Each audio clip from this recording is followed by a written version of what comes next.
son, like, what he did, but he did when he was very young, and Uh he huh. got life in prison. Okay. And she wants him to be able to get out before, he dies. She doesn't want him to die in prison. And she wants him to be paroled out at one point in time. And my son, where he's at, there's so much drugs and everything. And I'm waiting for him to overdose or somebody to kill him. And Right. I just want him to be safe. Why do you think there's so many drugs allowed to come into the system? The policemen bring it in, I'm sure, and they have more phones than we do in there, No, which that's true. That's true. they do, and it all has to be brought in by the police. But if they get caught with it, they get beat for it, And I can't tell you how many pounds my son's been beat by black and blue, Yeah. and I just want to ensure he's safe. And it seems like that's something very simple. It's not weird to want humans to be treated like humans, Right. or for police to provide security. Right, they say the ratio between the staff and the inmates is not equal. It's not going to be equal, but there's Yeah. not enough staff to control the inmates, Right. and so it's hard. Yeah, it's ridiculous. It's ridiculous. But I appreciate you being here. No problem. I appreciate the opportunity. I am previously incarcerated myself, but I've been home for like 20 years. That's great. Thank you. I'm an anger management specialist, and I received a full pardon from the state, licensed to carry, and I work with at-risk youth throughout the state. But in my mind, I think that if humans treated humans more like humans, we'd just all be in a better place. Oh, It's yeah. just that simple. And that So, goes for everybody who's even free. If we treated each other with the respect that you want to be treated with, life would be a lot better for everybody. I agree. Well, I appreciate it. No problem. Nice to meet you. Thank you. You too, dear.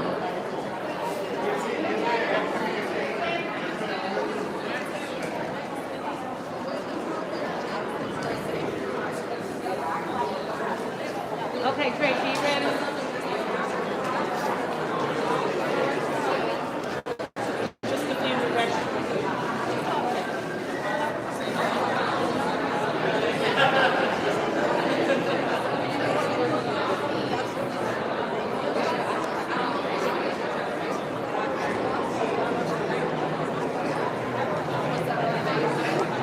No, the one.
We're going to take a picture on the steps, and then legislators are going to be in that room after lunch. And then I have ladies that you can do interviews with, and Allison.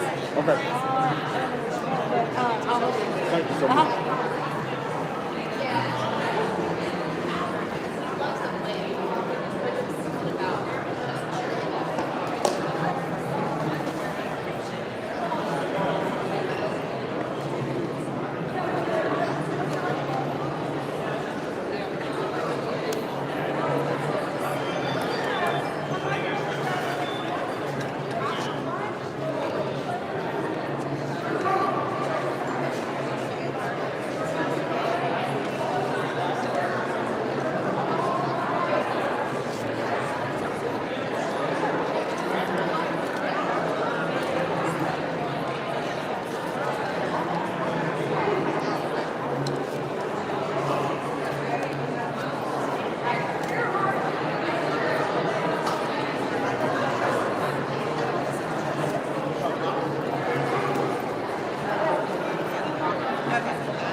myself and I look like a crazy person on your video. That was my first time ever. It's my first time doing anything like this because I didn't know. I was the person that 3 hots in a cot. Yeah.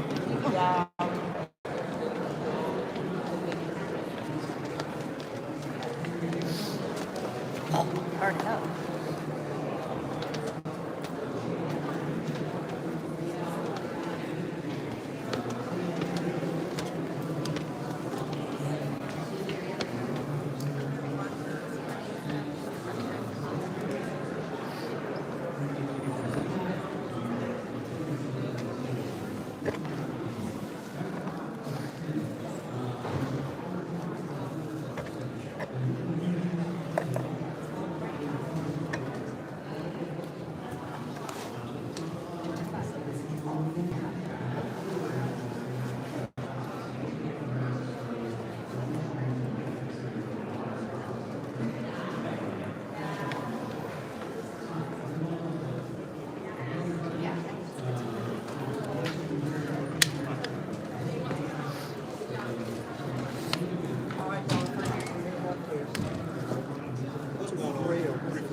Yeah, it's incredible. It's like a dumpster dive situation with that. You know what I'm talking about. That's why it's here. Thank you. Thank you. How you doing there? Hey, all right, good. For some reason. But they'll be coming back. How'd you get here this morning, man? How? I mean, how? Like, what brought you out here? You don't mind me recording. I don't want to slow down.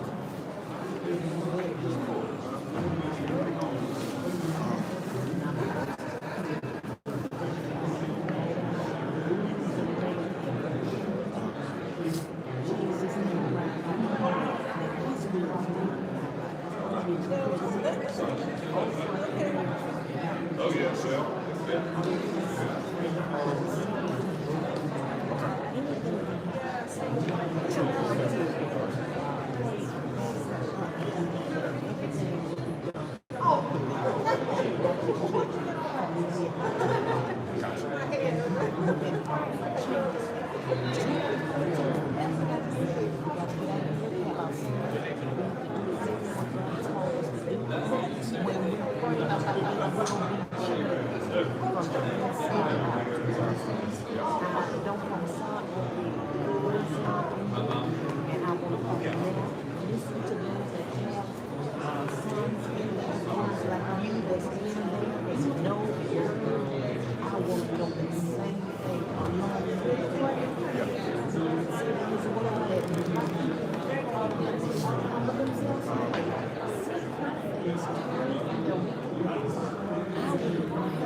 What church? What church?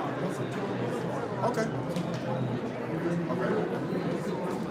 What time service start on Sunday? Okay. You know what? I might go check y'all out. Let me ask you one hypothetical question. It's for 48 hours, you have absolute control. What three things would you change about the system?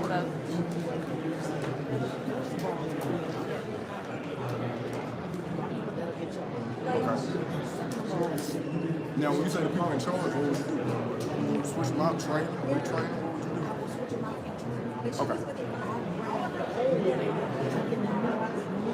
Okay.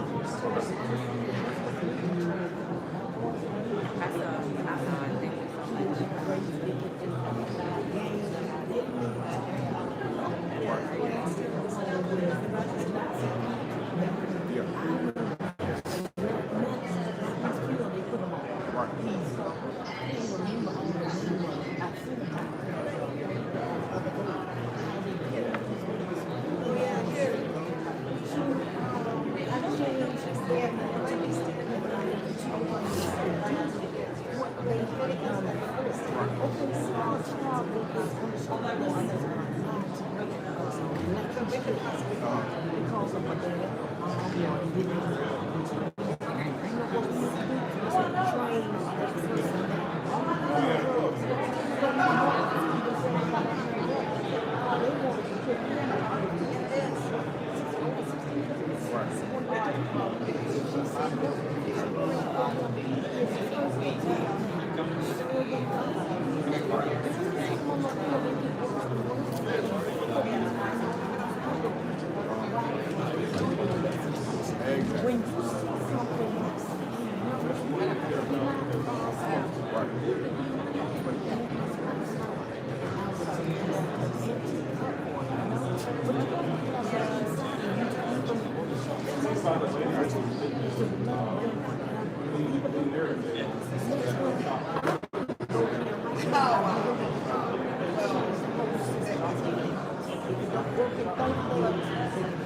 One more question. I know I said I had one more question. Okay, so some of the things that you mentioned, they don't cost a whole lot. They don't take a whole lot of go. Why do they not do they receive.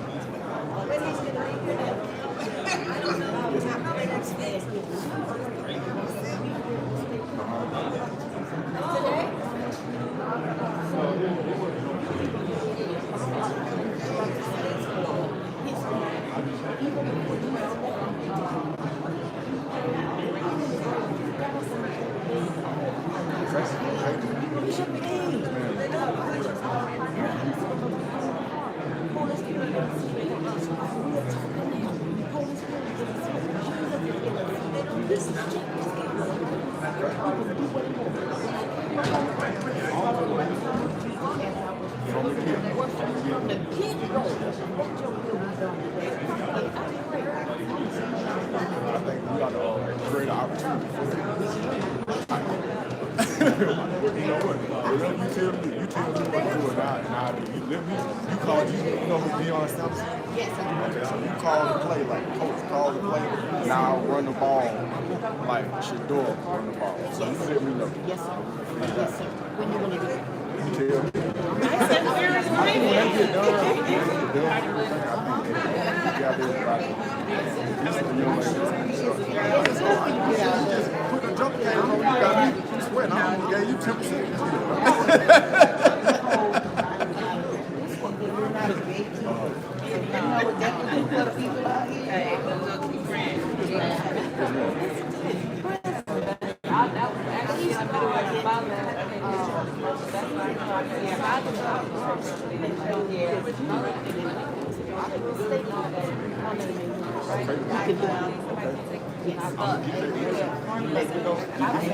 You like this scratch code or something?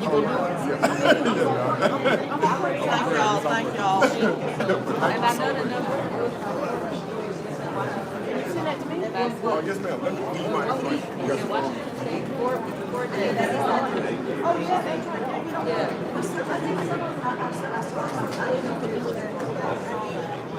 But that's been going on. There's a bunch of members I thought you were your phone in. you know, I've been going for over a year though. They just been talking about it. It's been going on for over a year. I just have another one left from Washington, but it. Put your phone down. Well, put your phone down and write your number.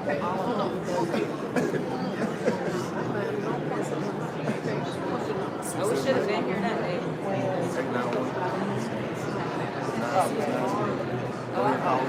891. My name is Clark. There we are.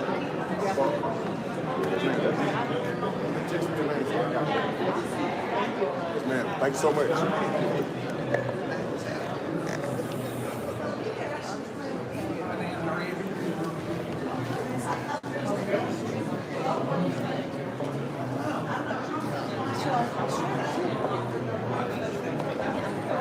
Sir, what was your name again? I'm on the phone with Bethany.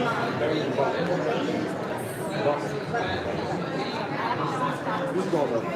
She said he'll know. Yeah, they definitely know. Mama, I'm on the phone with Mama.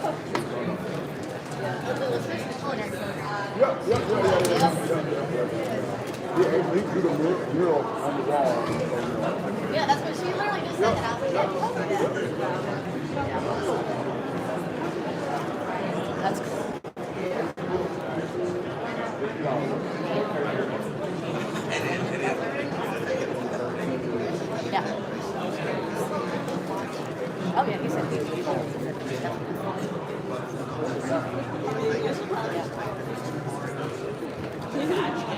Uh-huh.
Not this time.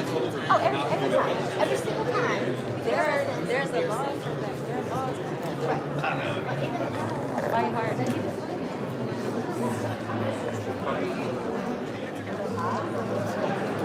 Fight harder. These they have to be now.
Yeah, the laminated one's a little better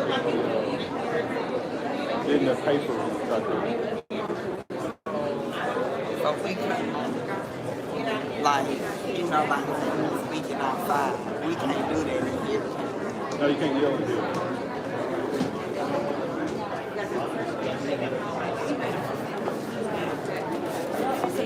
This, bro.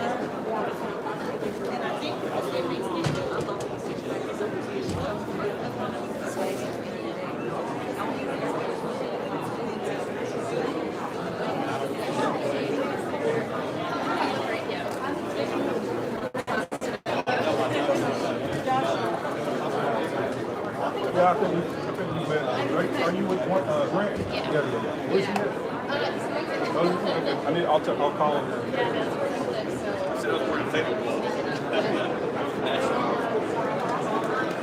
Everything. In the last 2 weeks, there's been not all of them. All of them.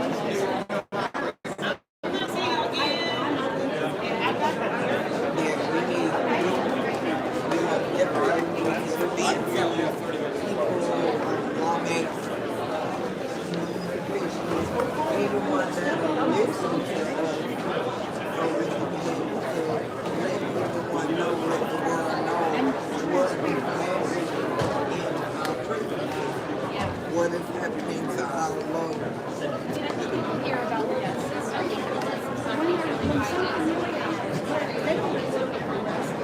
Every time a brick starts something back, they're very quick to say, oh, we need to do that.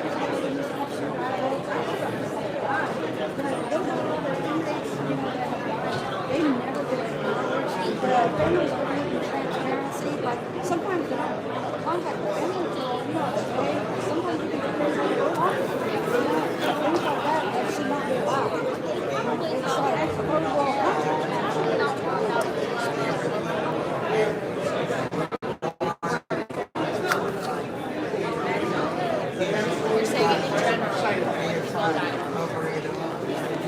Appreciate y'all. Appreciate y'all. Good to see you. Oh, let me tell you, you know what good to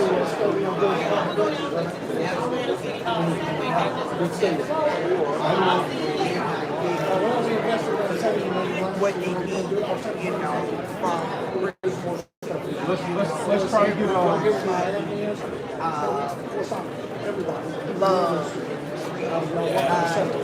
respect, no matter what the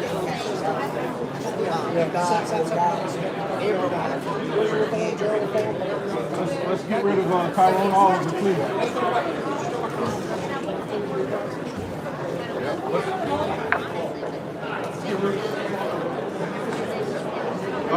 Do you not?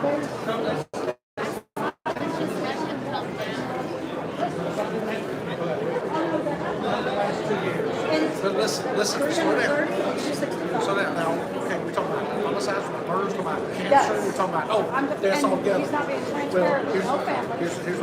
here's what we gotta do, okay? We talk about numbers, we have to talk about factual numbers, okay? Because here's the thing.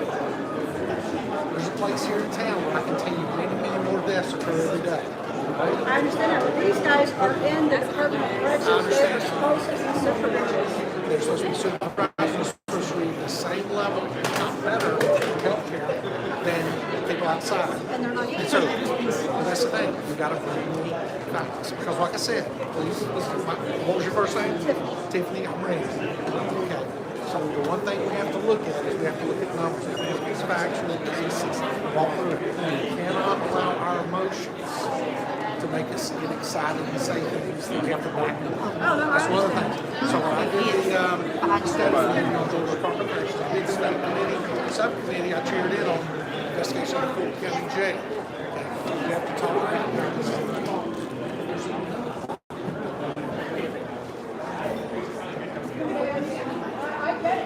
so we have to look at the process.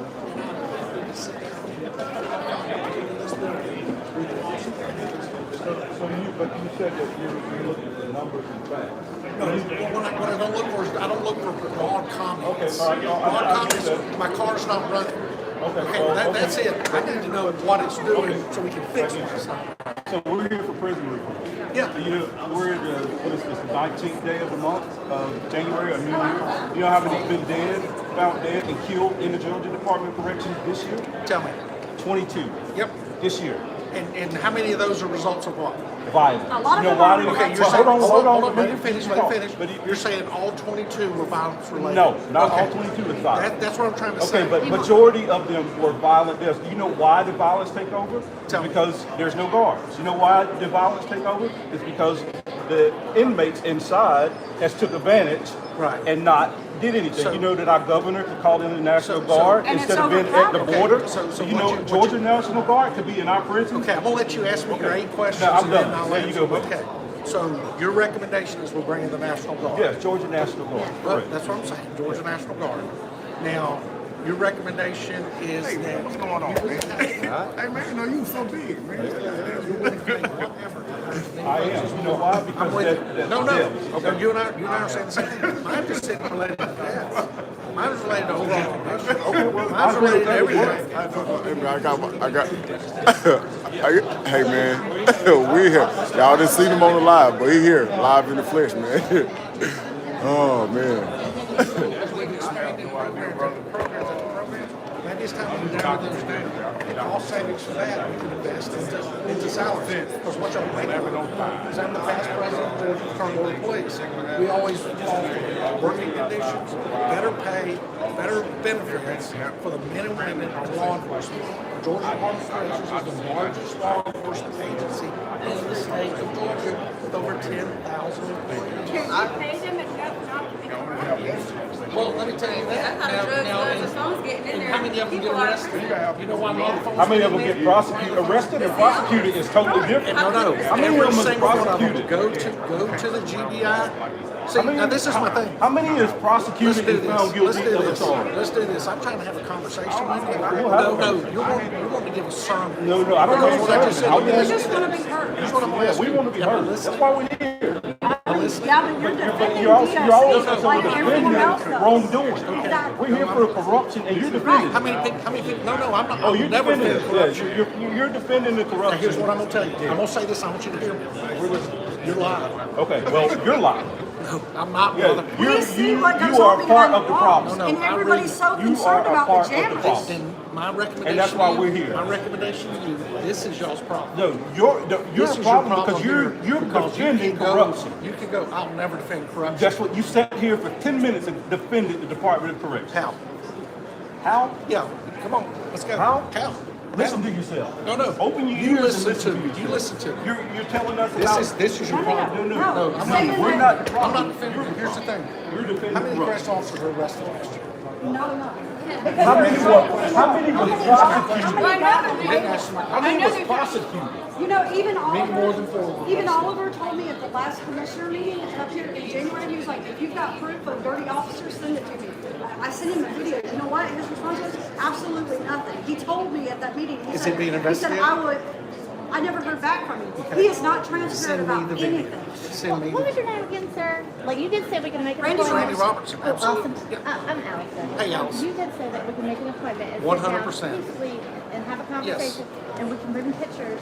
You can bring whatever But information you you have to have. worry about your Absolutely. family being retaliated against also From me? from anybody that you contact. Defend the DOC, yeah. Yeah, anybody that imagine defends so. DOC. You know who I don't defend? We invested over $700 million. We're bringing in new facilities. Yeah, new facilities rather than releasing people. Over 10,000 people could be released right now that have served over their time or that are very low level offenders.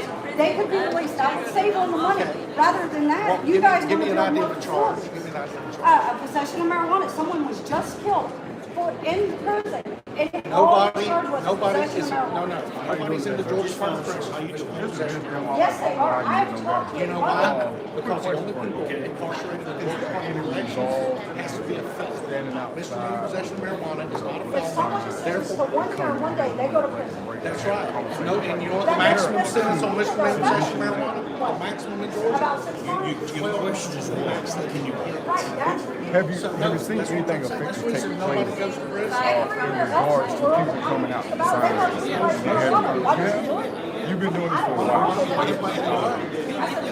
Some things that people in there you can see now, you're on purpose. You're talking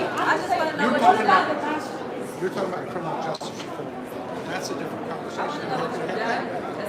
Nothing. DOC, back DOC, and give them money and throw it a problem. Let him answer. I don't See, care what he and here's the problem. As long as y'all have people that do that, as long as y'all have individuals that do not want to reach a solution, because if we reach a solution, I'm not talking to you. If you can tone it down, what you have done is you hijacked these ladies. You hijacked these ladies. So your big mouth is hijacked this conversation. I'm not going to stop being talking. I'm not going to stop talking. Because I'm not going to allow you to sit here while we come in here and defend the problem. You're defending a problem. No, have you got a relative in there? You're defending Have a you got a problem. relative inside? We can't tell you that because we're You don't want to afraid listen. they'll get killed. You don't want to listen.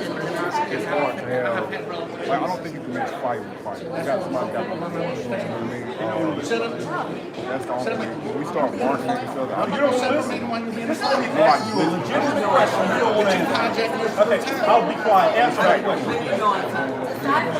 Okay. I would have said that if I thought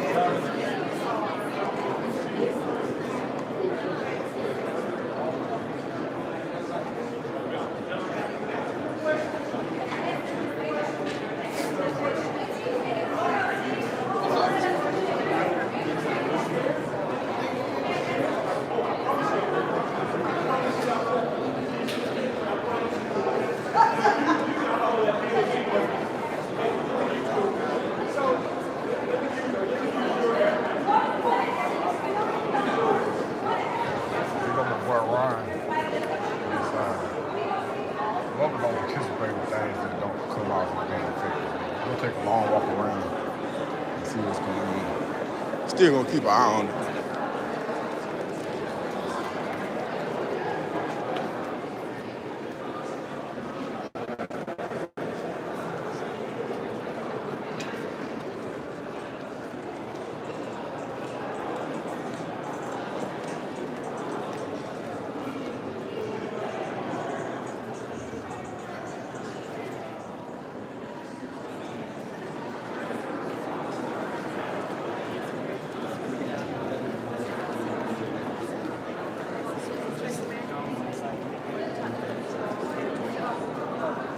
What budget areas do you put? No, that was his detail.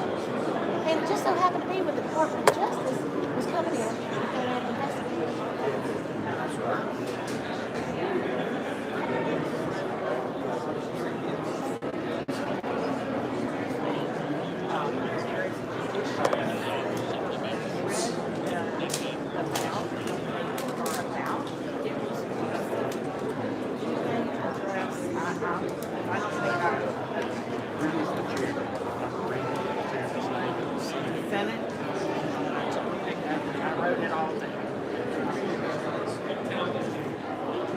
Also, the problem is that they don't recommend it. The COs don't recommend it. So what happens is they will get it off by gang members that pay them. They pay them. Gets paid off. The COs in the prison system, correctional officers, who are not all police officers, they're correctional officers. They make minimum wage probably. So you have a gang member who wants some kind of weapon, and he'll say, "This is not hearsay." It is. It is. You bring it. You bring it up. You bring a gun into his. Not whatever. Every Friday.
Oh, okay.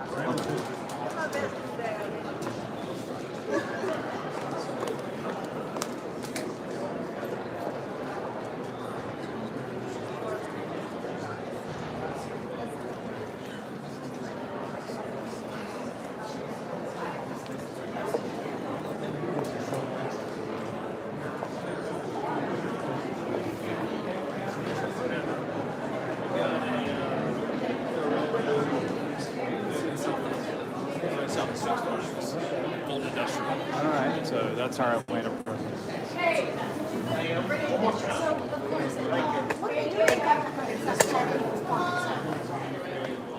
they're not improving. They're not fixing anything that's broken. I mean, I'm talking about physically. Thank you so much. I appreciate that. How you doing, ma'am? She's usually here. I've not met her that I want to. Hey, Hey. like this, I've met Hi.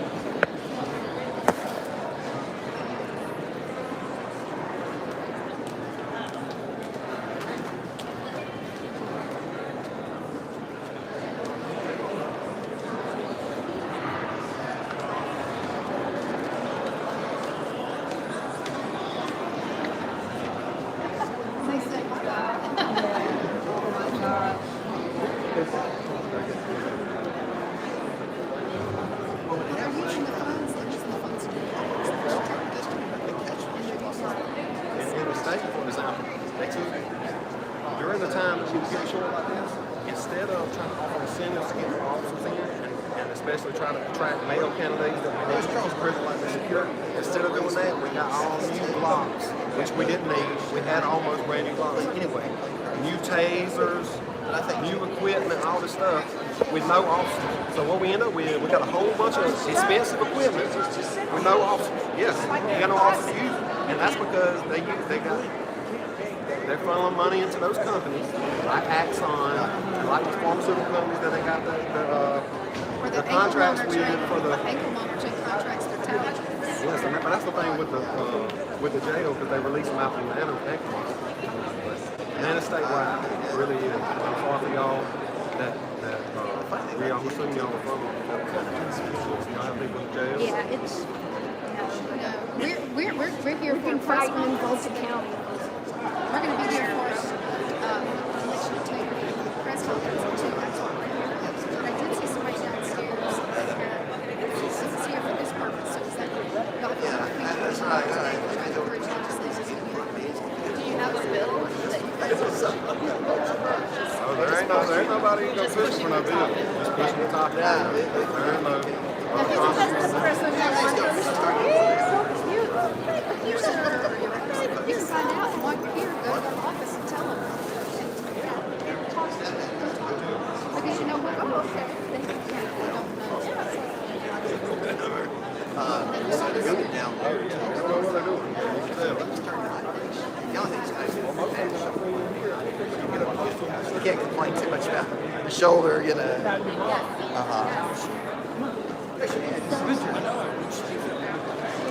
Yeah, before they kick me out of here.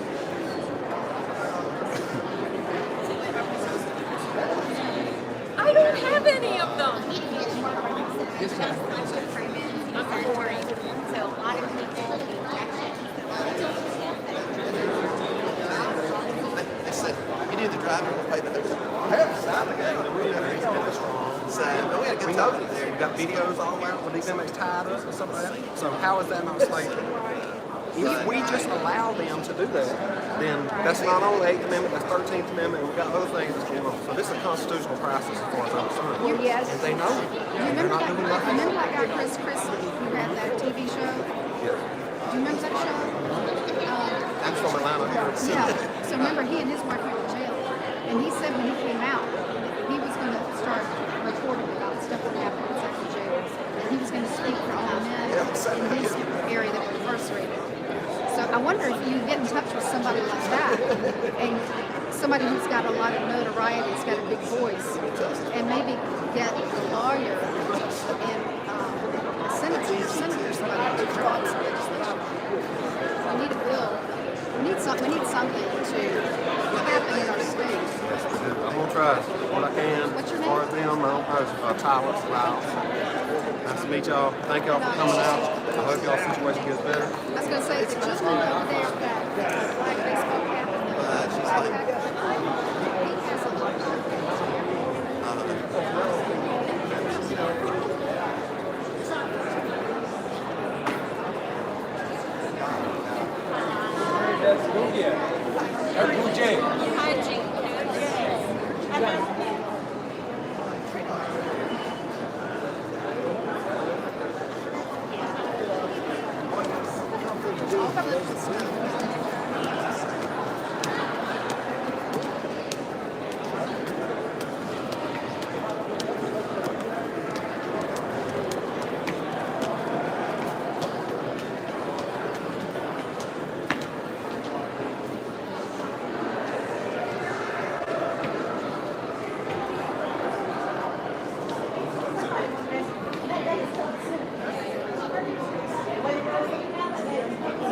We all don't have to answer.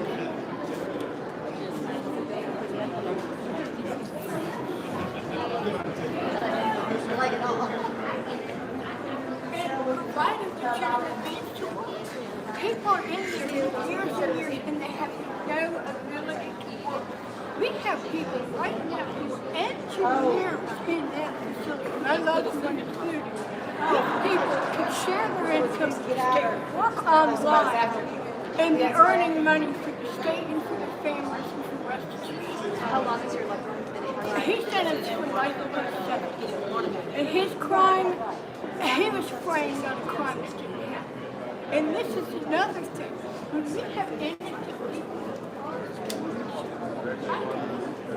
there are lots of issues in our system. And when these people come out, this is why they're demanding $25 million. It's not because of the time. It's because it's absolute wretched horrors they have to survive in there. And my loved one has witnessed several people. And to fix the system, fund the prisons, fix the system. I would like to see the food improved. I want to see access to the law library for law and Confederate. I want to see the bail not this This is easy telling. That's zero cost to tell people it's bail. And they're holding litigation back on the deadline.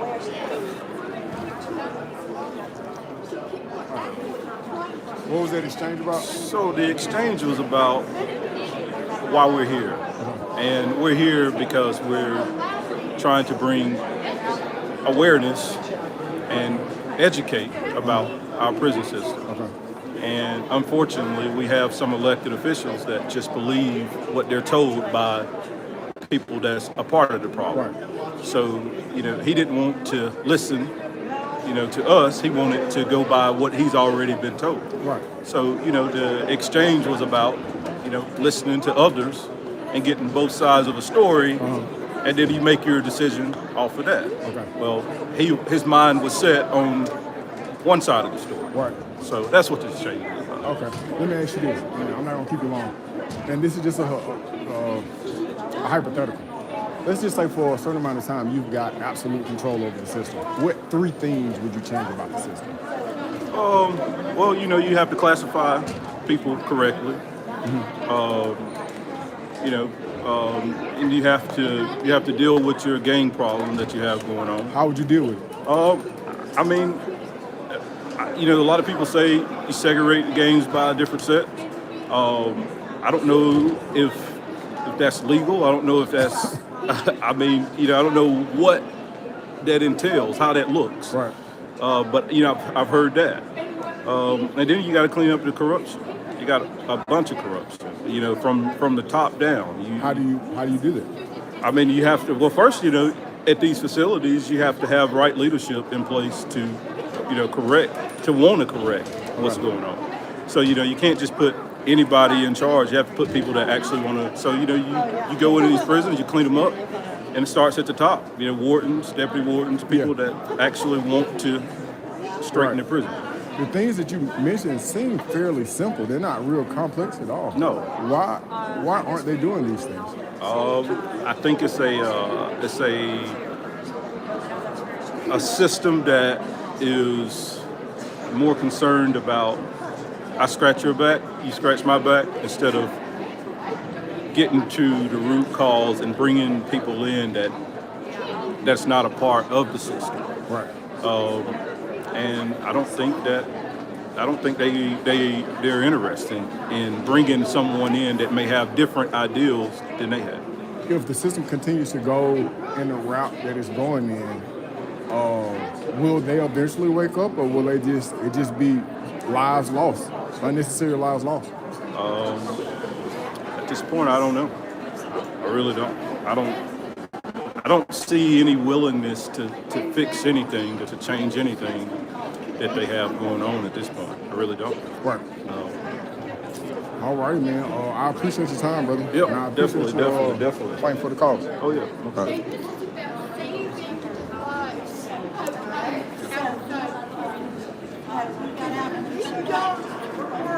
Do you mind if I ask you some questions online? Oh, yeah. All right, I'm gonna put this on here real quick. All righty. How'd you get here today, brother? I drove here. No, that's not what I mean. What brought you here today? I worked in the prison systems from 2014 to 2024 and submitted a letter of concern and demand for action in 2024, August. And so here I am. It's about the same thing. Right. Okay. For the same issue. And if we could accomplish anything today, what would that be? getting this stuff like this on record so that people, and then using this footage, because obviously we're not going to get very many answers today.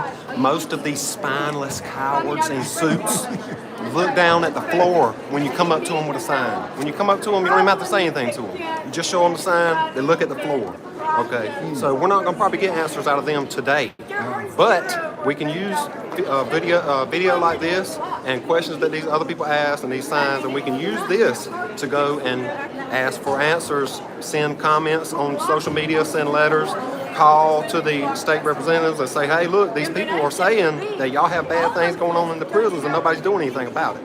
You know, and we can use that as a way to just further the questions and get the right questions to be asked. Today, right now, as we speak, there are likely prisons in Georgia that have fewer than 5 officers at the prison, period. Okay. Besides that, of those 5 officers, 4 of them are likely females. And this is at male prisons. Okay. So this is just a horrible situation. You got all kind of rights getting violated. You can't even go down the list. I would say that the main ones would be the 8th Amendment and the 13th Amendment, because the 8th Amendment is against cruel and unusual punishment, which putting 1,000 guys in a room with weapons and not offering any kind of security or medical aid to them when they start stabbing each other is cruel and unusual punishment. Besides that, with the 13th Amendment, now that they've left the buildings completely abandoned, all the strong inmates and the gang members have pretty much enslaved all the inmates that are not gang members, or even if they don't get enslaved and get forced to do the scamming and these other things, even if they don't do that, they have to fight all the time because these guys constantly come up and try to take their stuff. And that's just on the inmate side. Not only that, like it's on this sign, we got civilians all up in there. Not only civilians, we have peace officers. We got peace officers, civilians, inmates, all of that, going through a bloody mess up in there. It's destructive, it's riots, it's death and murder and rape constantly, all the time, because there's nobody there to stop it. There's nobody there to even try to stop it. Okay, we got inmates that get raped for weeks at the time in their cells. They never even see somebody to be able to tell or to get help. As far as right now, what we need to be demanding is all these prisons get transparency brought to them, get people like me or anybody else that is already certified that knows this issue to go in and report on what's going on till we can get some help in there and get these situations ameliorated. All the inmates need talking to. Every inmate needs talking to by somebody that's not crooked, corrupt GDC. Okay, because there are serious things going on and these inmates need to be asked what all's been going on over these last 2 or 3 years while there hasn't been no officers in the building.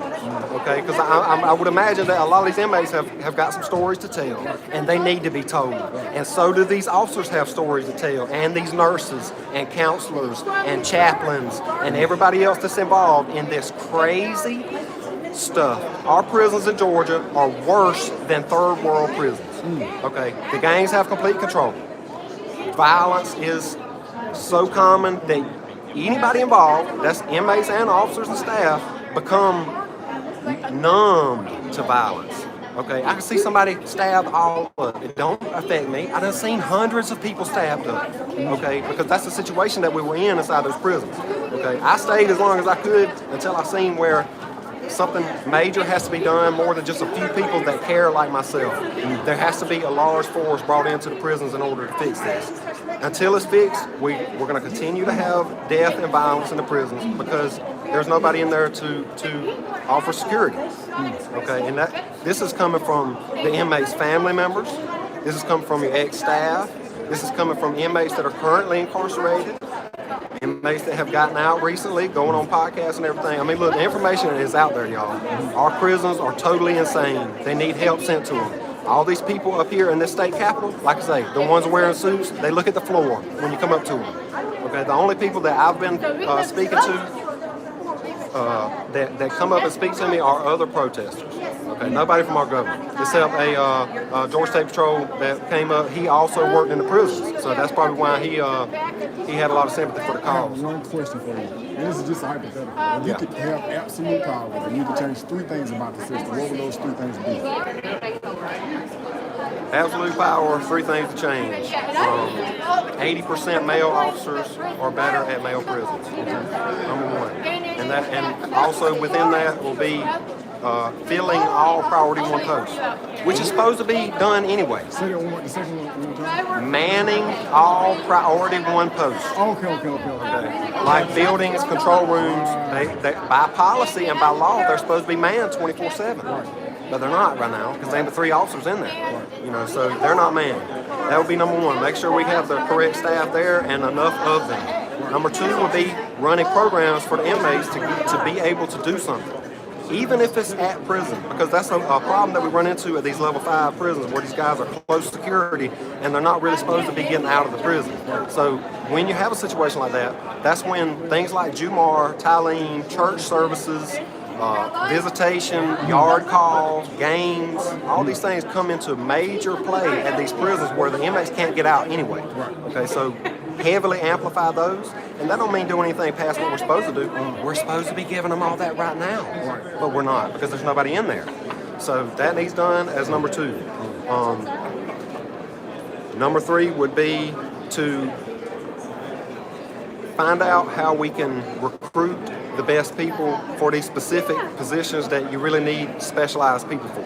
Okay, so a deputy warden, that needs to be somebody that is temperamentally inclined, to be able to do that. Okay, they don't need to be somebody that's got a short temper, that can't make good decisions under stress, because these prisons are there's constantly things going on that's high stress. I said that was my last question. One more question. So the things that you document or said, they're not far-fetched. No.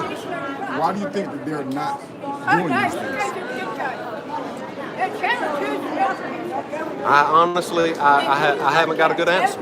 You know, when I submitted my statement, I was expecting an answer then. The answers that I got were lies. Okay. So, I mean, what do you do? What is the answer if the only answers you're given are lies? The answers that I was given in 2024 about why people haven't been brought in now, such as National Guard or some kind of other force, they said that the Georgia National Guard is mostly female anyway. That's one of the first things they told me, because I was bringing up the fact that we need male officers. The Georgia National Guard, majority female. I looked it up. No, they're not. They're 80% male, 20% female. So a lie.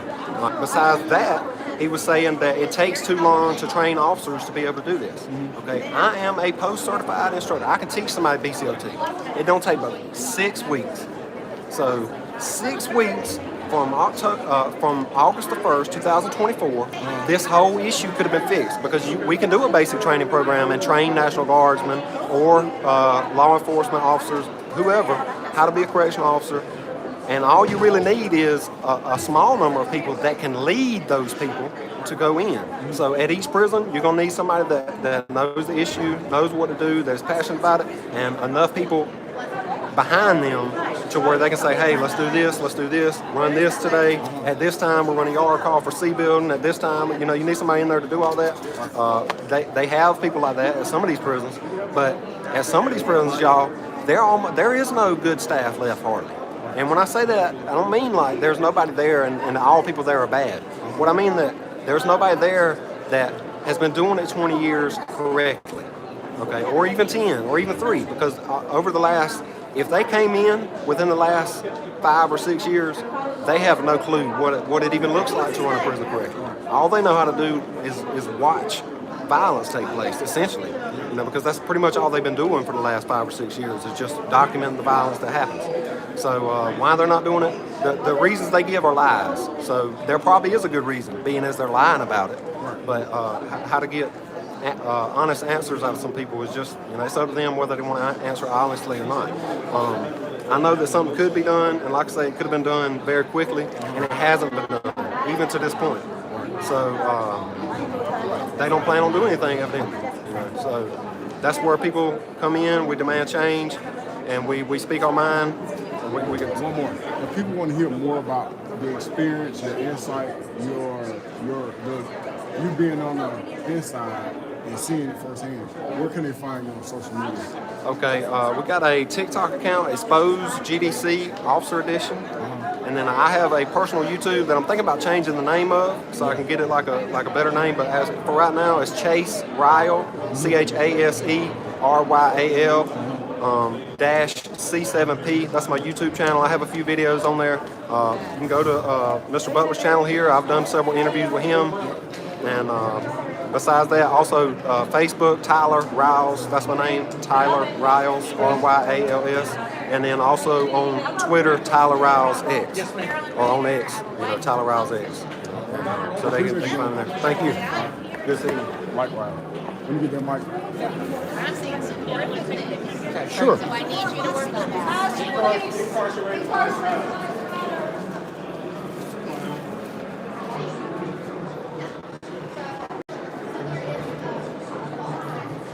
Hey, How you doing, ma'am? yeah, Chris Carr is waging war against the cell phones. The cell phones are not the problem. It's the Okay. corruption. Okay. And he knows, Chris Carr knows that people are getting beaten, strangled, shanked. Chris Carr knows all of that, and he's trying to silence. Chris Carr is our Attorney General. Okay. He's running for governor. He's a candidate for governor, and he is silencing people. He knows people are getting killed in our prisons. Okay. He knows that we are losing our loved ones right and left, and his only agenda is to shut us up. And that is why Chris Carr is waging war against the cell phones. Okay. So Chris Carr, when he knows, and he sees the videos, the blood, the machetes, the murders, he is facilitating murder when he is shutting down the cell phones. He knows that we have no guards in our prison at night.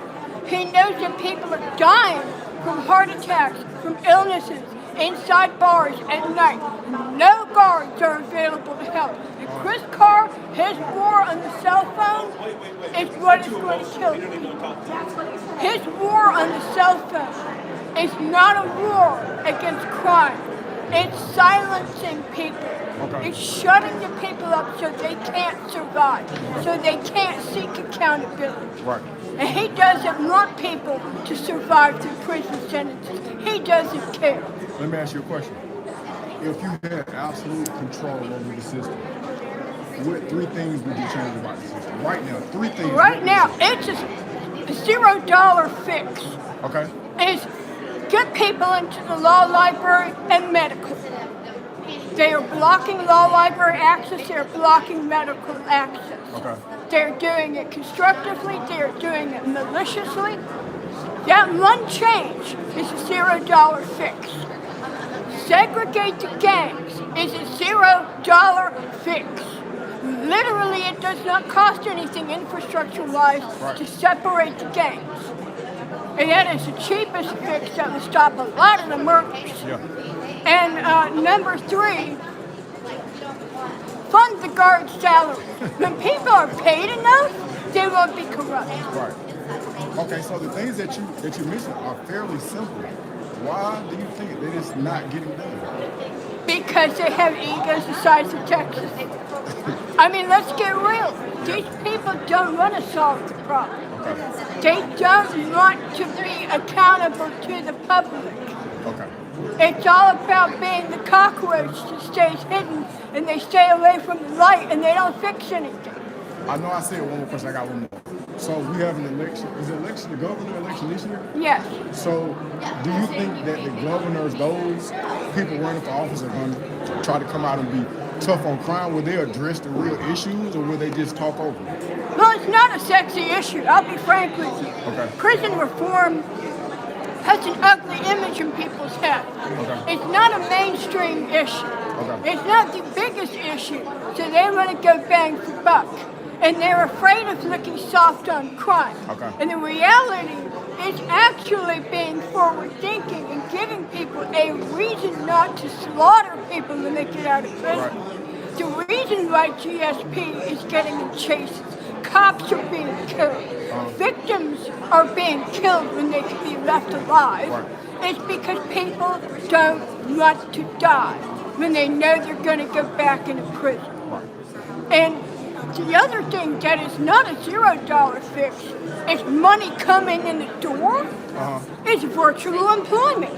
If we can have people taking McDonald's and Wendy's orders during the pandemic over a screen in their bedrooms, virtual employment, Why are we not allowing prisoners to earn that right? Right. Why are we not allowing people to generate an income to share with restitution, victims to get paid?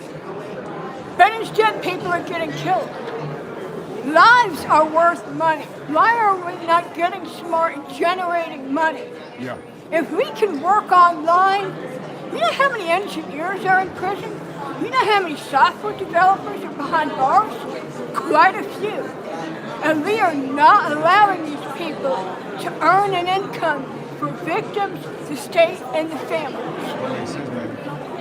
I appreciate your time. What's your name, ma'am? Amy Barnes. Amy Barnes, it was nice to meet you. I'm a criminal defense paralegal. Wow. And I'm here, not working, here. I can't afford to stay home. I have to be here because this is life. As a Republican, I say the right to life includes prisoners. Wow. It is the simplest message that the right to life includes prisoners. So we either stand on business and we must love each other or we must die. Thank you so much, ma'am. I'm grabbing from you. Thank you so much. You don't want me to talk about my Yes, son? ma'am. Come on, let's talk about it. I would love to. We'll put this right. Hear me. There he is right there. Hello. Can you hold this? No, it's not. This. No, I'm a retired art teacher. Sure.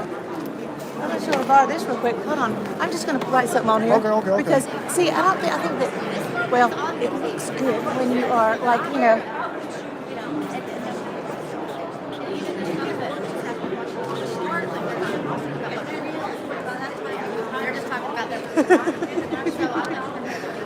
Because I'm educated. Okay. There you go. Thank you. In a lot of different ways. So, my son is in prison for going on almost 2 years. What camp is he at? He's at Rogers State Prison. Okay. And he has not been to court yet.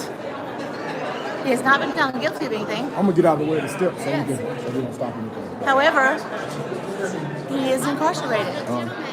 How do you go to prison without being found guilty of anything? That's weird. He was on parole, okay? But the court system is how we prove someone guilty or innocent, correct? Right. Okay, so we had a parole revocation hearing. Wayne Bennett was the speaker, the officer that held that. What county? We were in Houston County. Okay. Where's Houston County? Warner Robins Air Force Base. Yeah. Okay. So he was the judge, jury, and executioner for that hearing. We have a lot of due process violations going on, and he said that he was basically guilty of committing a misdemeanor, criminal trespass. But he hadn't been convicted of that crime. No.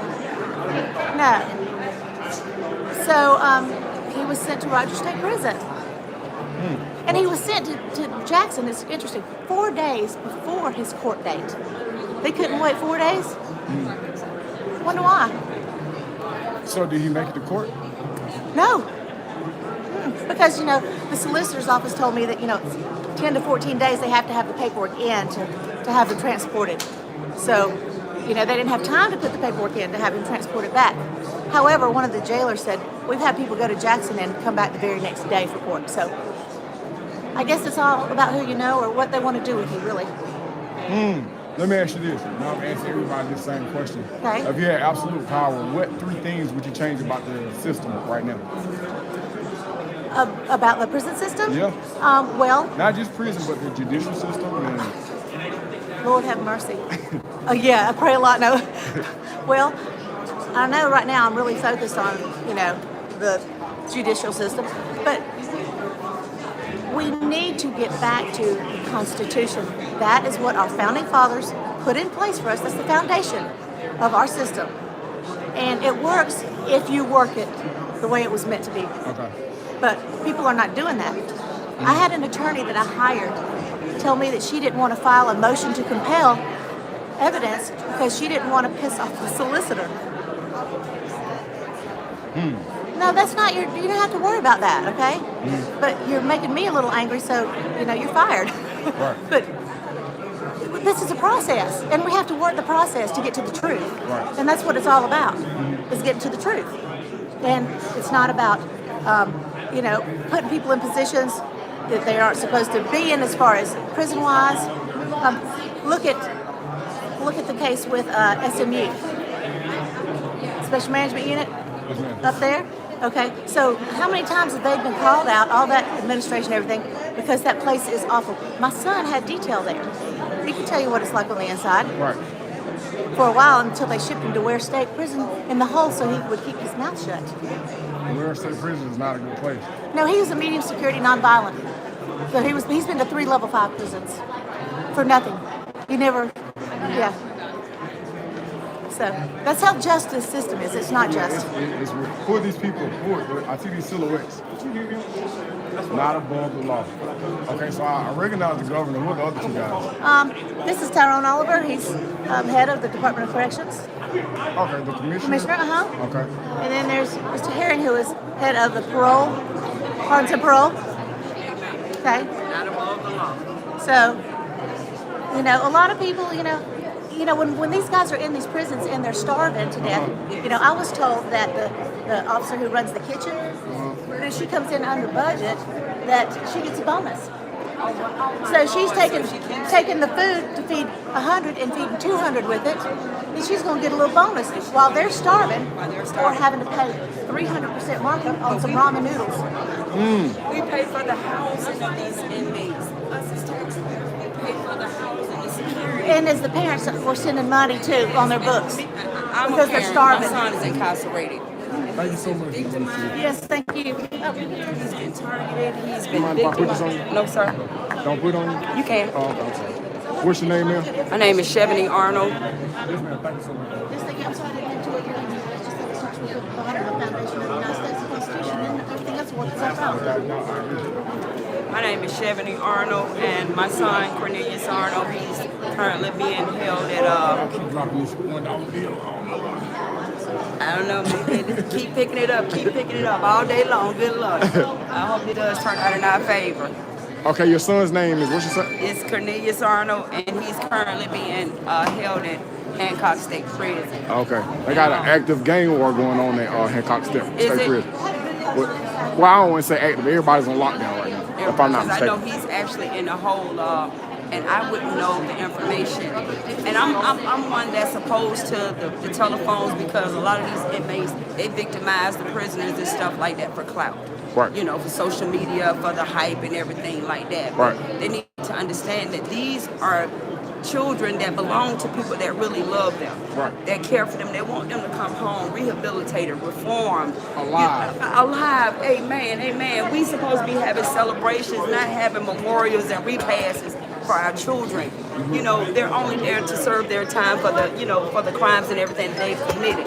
And they're doing just that, but then for them to be victimized, for them to be treated so inhumane with the judicial system, with the Georgia Department of Corrections, it's just sad. It hardens my heart. And I'm not just speaking for my son, I'm speaking for every young man and women that's in the Georgia Department system.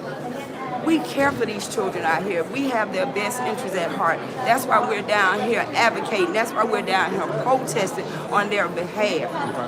We love our children. Families are out here, sending money to try to keep our children covered and stuff with everything that they need while they're incarcerated. But just to see the living conditions, they're living worse than third world countries. And if it wasn't for these social media platforms that a lot of these inmates use for clout, us as parents, we wouldn't know the real conditions what's going on with our children down there. Sleeping on floors, being victimized. Every social media platform I'm on, because I'm looking for my son. That's the only way that I can really keep my eyes on the situation that's going on in these prisons. So I just ask everybody to stand with us. These are still United States citizens. And one day they should come home and be reformed, be rehabilitated, and become upstanding citizens. We want them to be able to transition back into society, with education, with schooling, with structure. And that's what these prisons are supposed to be doing. These children are supposed to be being reformed, rehabilitated, rebuilt. But in other words, they're being broken. Their Let me ask you spirits. this. because you're a mother, and a lot of times you guys take on a whole lot of weight. Yes, yes. How do you stay strong in what you do? How do you stay faithful in what you do? How do you stay grounded? Yeah. How do you do that? Through God. Okay. It's only about His strength. It's only about His strength. And God, you know, God calms my spirit. God brings me that inner peace. But my son that's incarcerated, he's the oldest of 6 sons. So my youngest is 19. So I'm not a grandmother. So while I'm at home and stuff, and then I'm seeing, I don't even like to get on the platforms because every post is an institution, where our children are being victimized. So I just had to just find my outer peace, and that was through my art. I got back into my art, my craft, my drawing, to just give me that. Yes, it's very therapeutic. Oh my God. When my son come home from work, my 19-year-old, and he see me, at my art and in my craft and stuff, he knows that something is going on with my son, because I just try to stay focused. First and foremost, it's through God. It's only through God. It's only by God. Let me ask you this. If you had absolute control over the system right now, what 3 things would you change? What 3 things I would change is, first and foremost, the living conditions. Okay. We have to do something about the living conditions that these children are being upon. That's why they act as animals. Look at the living condition. They feel like on the outside nobody cares about them, so why should they care about the next man that's next to him or the next man that's next to him? Right. The next is as far as like the educational reform program. There should be more like training, skill set structures and stuff in these institutions. I remember back in the days, like I'm not new to this. I survived the streets. I'm from Atlanta, ATL born, but I have dated guys that have went down that road. Okay. And a lot of them have come home reformed, with a skill set, with a trade. Even if they bring back the work program for the inmates and stuff like that, give them something to do. Idle time in mind is the devil's workshop. So if they have nothing to do, what else are they going to do? They're going to do exactly what they were doing out here on the streets. I would provide some type of structure in those institutions. First and foremost, definitely make sure we have a chaplain on site. I would open the doors up for any type of ministries that want to come out and just bring the word forward to the youth, because that's the problem. You know what I'm saying? We're living in evil times now. And these children, we drop the baton and the ball on instilling Christ into their lives. So I definitely would have a big stand on bringing, like, as far as Christianity. You know what I'm saying? Or some type of religious platform down there, but not religious platform, Christianity. Bring it to the institutions. Also, train our guards, train our wardens. You know what I'm saying? As far as having compassion, empathy, sympathy for the inmates, because these people, they are still human. I would also protest that we isolate and alienate and separate the violent offenders from the general population. That's the problem that's going on. My biggest thing was, I've always said, these gangbangers, since they want to carry flags and AK-47s, send them to the military. Why we can't send them to the military, put them on just like the Dirty Dozen? Back in the day, that 1960-something movie, get them inmates, send them to the military. And they want to carry guns and AK-47s anyway. Let them carry for their country. And if they make it home safe, or if they've served their time, whatever time they had here, put them on the front line. We got young men that are going to the armed forces and everything like that only to get college educated or get funded for college and schooling and everything, but they coming back with PTSD. You know what I'm saying? Don't know the left from the right once they come back from what they've seen over in these other countries. These inmates, the gangbangers, they live down here on American soil. So why don't they go to other countries and fight for American citizens? I know I see it. One more question. I got one more. Some of the things that you mentioned are fairly simple. They won't cost a whole lot of money and won't require a whole lot of resources. Just people that care. Why don't you think they have made some of these changes? The way I'm hearing it was all strategically designed. Even through our music. If you look at the last 20 years with our music genre, and if you look at a lot of entertainers that have fell off and stopped making music because they heard about what the plan was for the agenda, exactly. they went into movies, they went into other genres of entertainment to get out this that they knew that they was gonna corrupt our young men and You know, women. it's crazy you brought that up. I was looking at an interview with Ice Cube. He was talking to a guy. He said that the CIA was financially behind them putting their music out. And then he said that there are a lot of people who have these machines in the music industry. They also own stocks in these private prisons. In these private prisons, yes, they say that was designed. That blueprint was brought into discussion, into the chambers and stuff, into the round table, like in the 90s, when they seen with NWA and how everybody, you know, with what is that, KRS-One and Public Enemy, Fight the Power and all like that. You know, they see that if we stand together as united, and that's our problem, we can't be united. But they seen that if we stood together and was united on the forefront, that we would be powerful. So they had to find some type of device to corrupt our children, to get them to go up, you know, go against the design. If we look back, just like yesterday was Dr. King's birthday. All last night I was crying looking at these old documented movies about him and the history and his legacy. You know, but just to look at 70 years, look how far we fell off. Look how far we fell off, but it was always designed to keep us at the bottom of the totem pole. We're not here to be leaders. They don't want us to be leaders because they know we'll be a strong force. So they designed this music to corrupt our young men. If you look at that's all the music has been about. It's about killing. It's about violence. It's about, you know, kill the pig, kill the police. That's all our music has been about. Drug influence, you know what I'm saying? Baby dad is, you know, producing all these mass production of kids and stuff like that. Then the fathers get sent to the institutions and the mothers are out here left to raise the kids alone. And it just keeps coming a generation curse. The cycle continues, But I just say it was all designed, just me, and I'm an introvert. You know, I'm a social introvert. My job makes me social, but my personal time, it's just me and the Lord, because that's what keeps me strengthened. But just looking at these social media platforms and our tags to just get informed about what was going on. I must have been living in the box the past 15 years because I was raising the next generation of children. So I really wasn't in tune with what was going on with the music because my whole selection of music changed.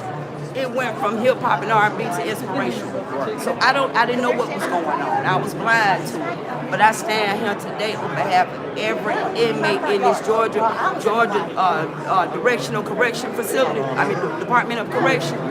I stand when they can't stand for them. I speak on their behalf when they can't speak for themselves. I'm a voice for the voiceless. I'm here for every inmate mother that can't be in place for them. I stand for you, and I stand with you. And I stand for my son too, because all Georgia Department correctional inmate lives matter, and my son's life matter too. My son's life matter too. So I thank you. I thank you for taking the time. Thank you. I appreciate you. Be blessed, baby. All right, thank you. Like 9 years earlier. What, is that the highlight of your career? All right, y'all, we still in this thing. Well, someone has to put their life on the line and stop it. I'm hungry and I'm thirsty. Don't tell him. You know I'm gonna.